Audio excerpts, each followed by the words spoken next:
Well, so thinking about this comment that people are asleep, I see several implications. I ask myself, what is awake in my own notion? And I thought to myself, awake is, for me, awake is where the laws of physics are fully operable. You know, hurled objects shatter, electricity shocks, I cannot fly. The laws of physics are in operation. In that domain, I consider myself to be fully awake. Now, in terms of occult and spiritual traditions, the admonition to awaken always seems to imply that higher consciousness is approached through an expansion of clarity and awareness. And that seems obvious. I don't argue with it as a rationalist. But as somebody who has run the edges, I've noticed something somewhat counterintuitive to that teaching. And it's this. It's that to contact the cosmic giggle, to have the flow of casuistry begin to give off synchronistic ripples, white caps in the billows of the coincidental ether, if you will. To achieve that requires, a precondition is a kind of unconsciousness, a kind of drifting, a certain taking your eye off the ball, a certain assumption that things are simpler than they are, almost always precedes what Mircea called the rupture of plane, that indicates, that there is an archetypal world, an archetypal power behind profane appearances.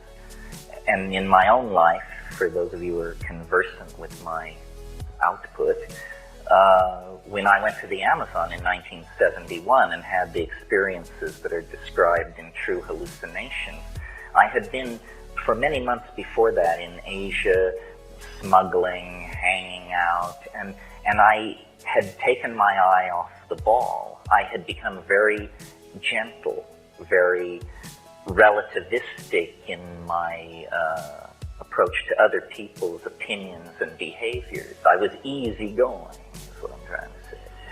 Too easygoing. And in that situation of semi-unconsciousness and openness, the cosmic giggle approaches. And I compare this is closing of a theme, I compare this to sleep, or to states that lie between waking and sleeping. And so, again, an odd take on this remark of Gurdjieff's. I remember someone many years ago said to me, they evoked the symbol of the yin and the yang, the two tears folded against each other within a circle.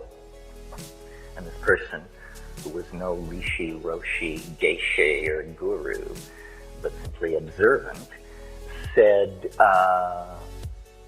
it's not the black side, it's not the white side, it's the interface, it's the edge. And I found, by observing sleep, and some of you may recall the motto in Athanasius Kircher's Amphiatrium Sapientium that's chiseled over the alchemist's doorway. I can't do it in Latin, but it says, while sleeping, watch. While sleeping, watch. And I've noticed that while going to sleep, there is a barrier, a place in the process of going to sleep that is like a mercurial edge. It's a river. It's a zone of hypnagogia. You often pass through it post-orgasm. It's a place of drifting amoeboid colored after-image lights, and then true hallucination, images, strange, transcendental or transpersonal images. Well, so then so far in the context of pursuing this extended metaphor about sleep, I've talked basically, essentially about the individual's relationship to the concept, to the fact. But there's also a social or a political, a species-wide implication. It occurs to me that at any given moment, because of the way the planet is as a thing, some considerable percentage of human beings are asleep, always, and many are awake. And so if the world soul is made of the collective consciousness of human beings, then it is never entirely awake. It is never entirely asleep. It exists in, I guess you can hear me. It exists in some kind of indeterminate zone. And this to me is the clue to understanding something that is personally fascinating to me. And it revolves around why people believe such weird things.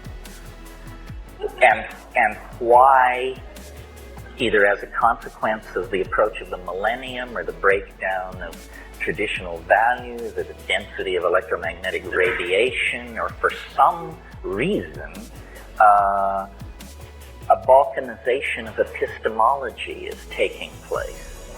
And what I mean by that is there is no longer a commonality of understanding. I mean, for some people, quantum physics provides the answers. Their next door neighbor may look to the channeling of archangels with equal fervor. I mean, if this is not a balkanization of epistemology, I don't know what it is. It is accompanied by a related phenomenon, which is technology, or the historical momentum of things, is creating such a bewildering social milieu that the monkey mind cannot find a simple story, a simple creation myth or redemption myth to lay over the crazy contradictory patchwork of profane techno, consumerist, post-McLuhanist, electronic, pre-apocalyptic existence. And so into that dimension of anxiety created by this inability to parse reality rushes a bewildering variety of squirrely notions. Epistemological cartoons, if you will, and conspiracy theory, in my humble opinion. I'm somewhat immune to paranoia, so those of you who aren't, gaze in wonder. Conspiracy theory is a kind of epistemological cartoon about reality. I mean, isn't it so simple to believe that things are run by the Greys and that all we have to do is trade sufficient fetal tissue to them and we can solve our technological problems? Or isn't it comforting to believe that the Jews are behind everything, or the Communist Party, or the Catholic Church, or the Masons? Well, these are epistemological cartoons. It's, kindergarten stuff in the art of amateur historiography. I believe that the truth of the matter is far more terrifying. That the real truth that dare not speak itself is that no one is in control. Absolutely no one. You don't understand Monica, you don't understand Netanyahu. It's because nobody is in control. This stuff is ruled by the equations of dynamics and chaos. Now, there may be entities seeking control, the World Bank, the Communist Party, the rich, somebody others, but to seek control is to take enormous aggravation upon yourself. Because this process that is underway will take the control freak by the short and curly and throw them against the wall. It's like trying to control a dream, you see. The global destiny of the species is somehow unfolding with the logic of a dream. Well, now a Jungian would say, no surprise here, history is the collective dream of humanity. It is run by archetypal energies. It is downloaded by the zeitgeist into the various milieus and epochs of which it is composed. This seems reasonable to me. I don't want to give you the impression it's too linear to understand that what I am saying is that awake is good, asleep is bad. What I would rather do is explain this whole gradient of possible positioning vis-a-vis your life and your destiny, these choices that you have, and then have people understand that they choose. You choose to be asleep, or partially asleep, or fully awake, or to be one part of the time and in some situations and one part of the time and in other situations. Now, if in fact we exist inside some kind of morphogenetic field that is created by the sum total of human minds on the planet, and if in fact in half or more of those minds at any given moment the rules of the dream hold sway, then it is no surprise that when we make our way into society or just when we live our lives, there's an eeriness to it, there's a fatedness to it, there's a plottedness to it. We are inside some kind of engine of narrative, I believe. Some science fiction writers, such as Greg Egan and others, have suggested that this could even be a form of recorded medium. You can see the thumbprints of editors on our reality if you are truly paying attention. I mean, if you're a devotee of the theory of stochastic and random unfolding of events, then you have to look very carefully at how unrandom and how mythical and archetypal most people's lives are. If you take psychedelics and hurl yourself to the edge and spend time with strange Aboriginal people in remote parts of the world, the cosmic giggle becomes your friend. But in fact, ordinary people's lives, everyone's lives, are touched by deep magic. And again, the primary datum is experience. And then the models are built backward from the primary data without prejudice and in an attempt to transcend historical momentum. And when I do that, what I see is that the carrier of the field of the cosmic giggle in most people's lives is love. Love is some kind of output which messes with the entropic tendency toward probabilistic behavior in nature. What do I mean by that? I mean, you can be the janitor at Microsoft and the vice president and chief of operations, his daughter can bring him lunch one day, and you can, from a distance, have your eye fall upon her and fall in love with her. And from that point to having 5 children she bears you go off to Harvard and the Sorbonne, it's just a matter of running the clock forward. these things have, I mean, to you it may seem like a miracle, but to those of us who are students of human happenstance, it's inevitable. I mean, you can launch your story. And in the course of taking psychedelics and looking at my life and other people's lives and narrative, I think that the secret of, I don't want to say anything as pretentious as transcendence or enlightenment, but the secret of taking hold of one's destiny is to understand that one is a character.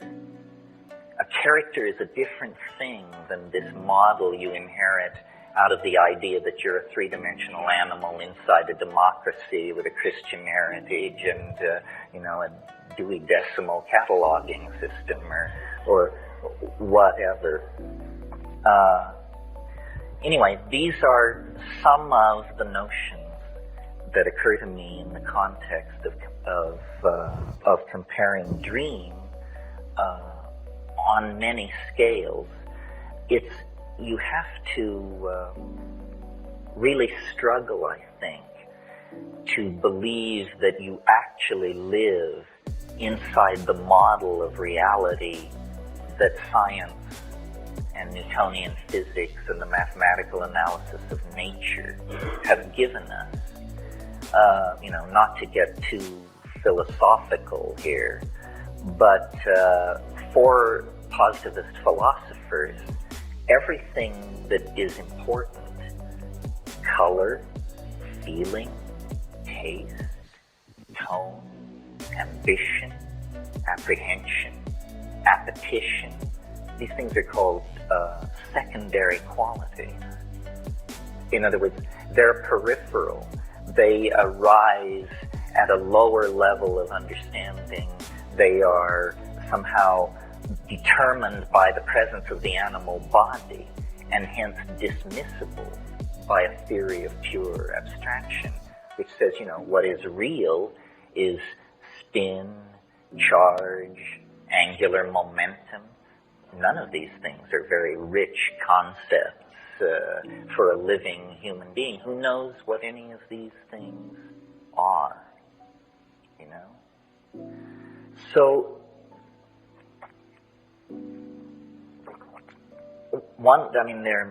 we don't have time in a situation like this to explore all the implications of this dream analogy that I'm pursuing.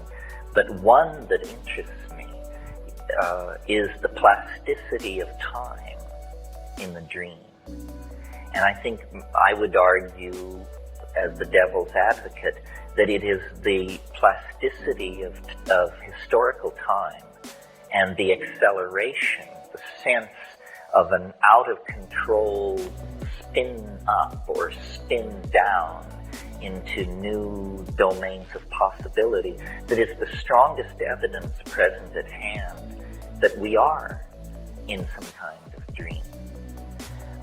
I've struggled my whole life with, I've always believed, or I've always felt the power of the statement, the world is made of language. But of course, you think about this proposition for 30 seconds, and the question that arises then is, if the world is made of language, then why isn't it the way I want it to be? Why does it has its own raison d'etre, even if it is language? Well, I think it's appropriate to speak of this to an audience as digitally sophisticated as I assume you must be. I think the primary insight that has been secured here at the end of the 20th century, the primary contribution of 20th century thinking, if you will, is to have understood finally that information is primary. That this world, this cosmos, this universe, this body and soul are all made of information. Information is a deeper and more primary concept than space, time, matter, energy, charge, spin, angular momentum. The world is made of language. the implication for the digerati is that reality can therefore be hacked. If reality is made of language, then what we're saying is that it's code. And if it's code, then it is far more deeply open to manipulation than we ever dared dream. I mean, we've been messing around on the desktop, opening files with religions and political systems and xenophobic theories and racial superiority, all this crap that haunts the human historical adventure. It means we have not addressed the deeper level. And in thinking about this in relationship to dream and human culture, I have realized that cultures are like operating systems. We are like hardware. The human animal is a piece of biological wetware / hardware. And it has been, we know, pretty much as we confront it today for at least 140,000 years. At Klassus River cave mouth in South Africa, they have excavated Homo sapiens skeletons 100,000 years old, and that person could have sat in the front row here tonight and nobody would have batted an eyebrow. So the human hardware has been in place for a while. What has changed rapidly in comparison to the rates of biological evolution are the operating systems. The people who excavated which was at that time thought to be the world's first city, and in any case is a city 7 millennia old, when they excavated the central plaza at they discovered that a black basaltic slab had been set up there by the earliest kings of and that was the cultural operating system. And if in a deal trading goats for olives a dispute arose, people had reference to the central operating system, and these things were determined. Well, now, 101 was fine for olives and goat trading, but it didn't support higher mathematics. It didn't support rational exploration of nature. It didn't support astrological knowledge about the movement of the stars.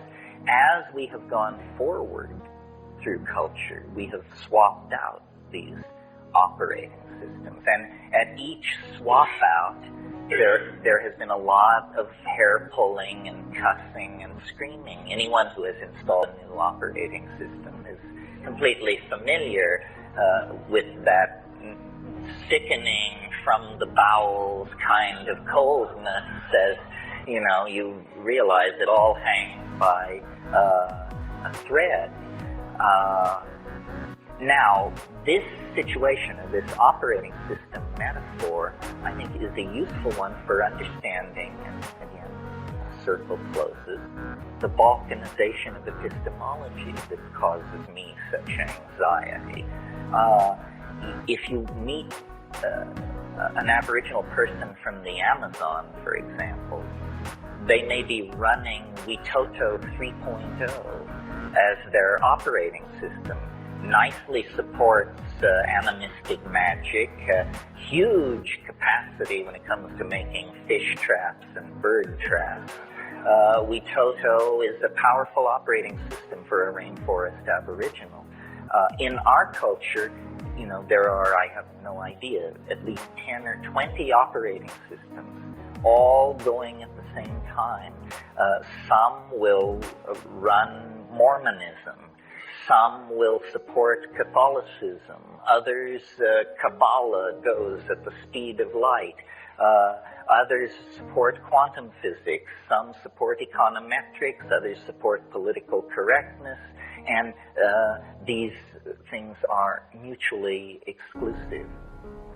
And so looking at this, and looking at this clash of operating systems, I've come to the conclusion, and some of you may have heard me say this before, that culture is not your friend.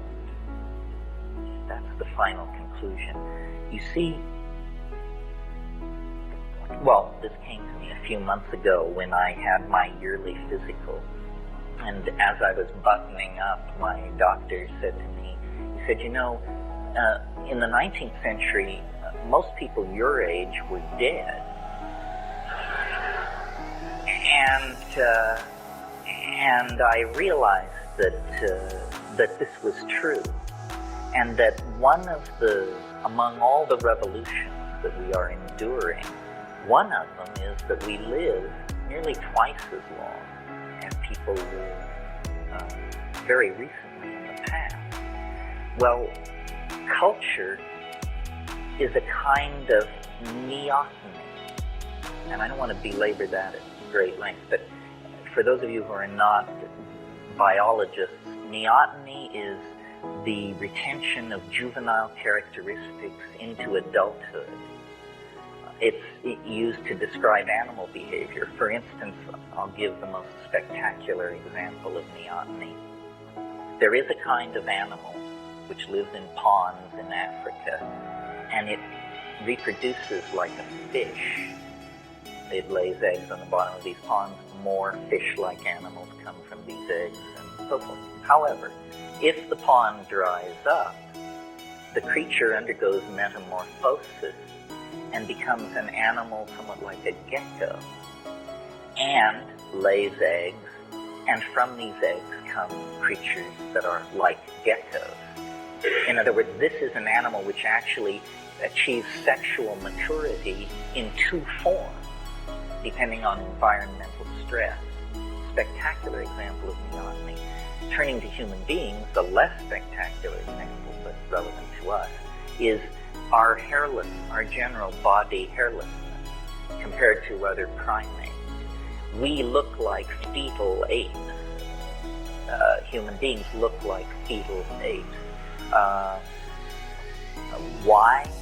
What is neoteny? Well, this is hotly debated among evolutionary biologists. But the point I want to make is a socio-political comment, which is culture itself is some kind of neotenizing force. Because what culture provides is a bunch of rules, so you don't have to think, and a bunch of myths, so you don't have to think again. The culture has all the answers, you know. You want to know where people came from? Well, when the sky god got out of his canoe at first waterfall and took the leap, then we, the true people, appeared like ants, and we've been living here ever since. Oh, gee, thanks. I'm glad I asked. This is what culture does for you. So,